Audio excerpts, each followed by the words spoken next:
Print cut or print and cut? Is one better than the other? Print cut workflows are typically faster, right? Today, I will discuss the benefits of each in order to help you decide which workflow is best for you.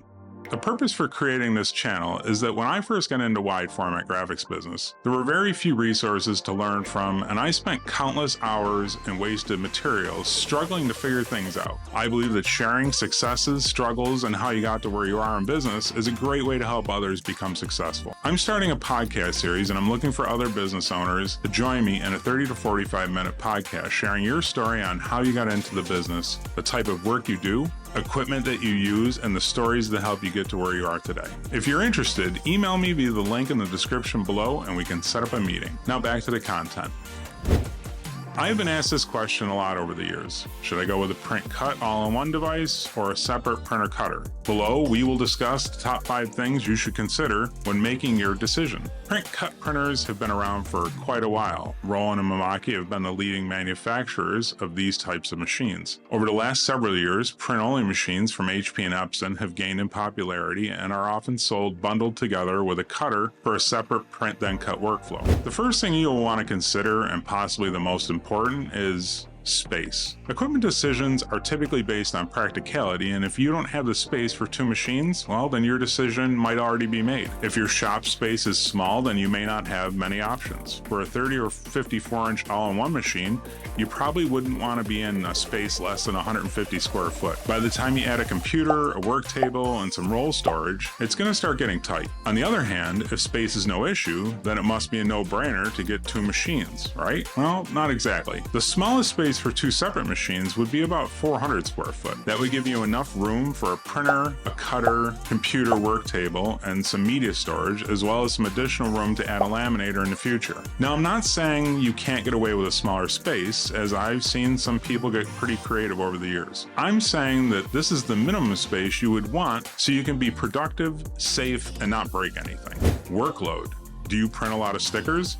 If the answer is yes, then all-in-one machine should easily handle your projects. This option is the easiest and fastest way to produce die-cut graphics. These graphics are ideal if they don't need to be laminated or the cutter will not be cutting through any wet ink. If your artwork includes a bleed around the cut line, you should consider giving the print additional time to dry before cutting by adding a pause in your rip software. This will prevent the media from shrinking, causing the vinyl to roll back on itself. If you're curious as to what a bleed is and how to create one, then check out this video.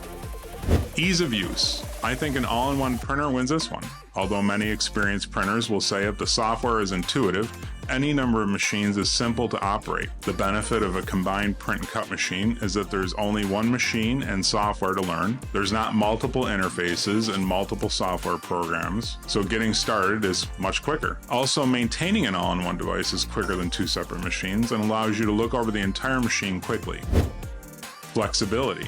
There's no question that 2-machine workflow gives you the most production flexibility if you're producing small volumes of stickers. Once the print is completed, the print job can be put on the cutter to be finished and laminated in between if needed. This frees up the printer for the next job, allowing you to produce far more in a single day. The cutter can also perform perf cut finishing even for large square prints, eliminating the need to trim graphics down manually with a straight edge. Another thing to keep in mind is that if the all-in-one machine needs repair for cutting or printing, in most cases it won't allow either function to perform until repaired. Where if your printer or cutter goes down for repair, you can still finish or print some jobs while waiting for parts or a tech. Cost of ownership.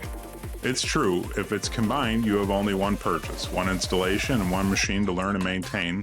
It's usually less expensive than separate equipment. 2 machines will be more expensive initially, but since most cutters will typically outlast your printer, as the printer usually sees all the production and the cutter only sees the finishing functions, depending on your customer base. This would allow you to upgrade just your printer while continuing to use the same cutter, saving you some money in the long run. Decisions. If you don't have the space and your goal is to create stickers and other things that don't need to be laminated, then an all-in-one is probably the best option for your shop. If you have more room and your goal is to produce a lot of different things that require lamination, or you're looking for the most efficiency, then 2 separate machines would be the best option. Also, if you need to increase productivity in the future, you could add another printer and the cutter should have no problem keeping up with the additional workload. If you found this video helpful and received value from it, please consider subscribing. Thanks for watching.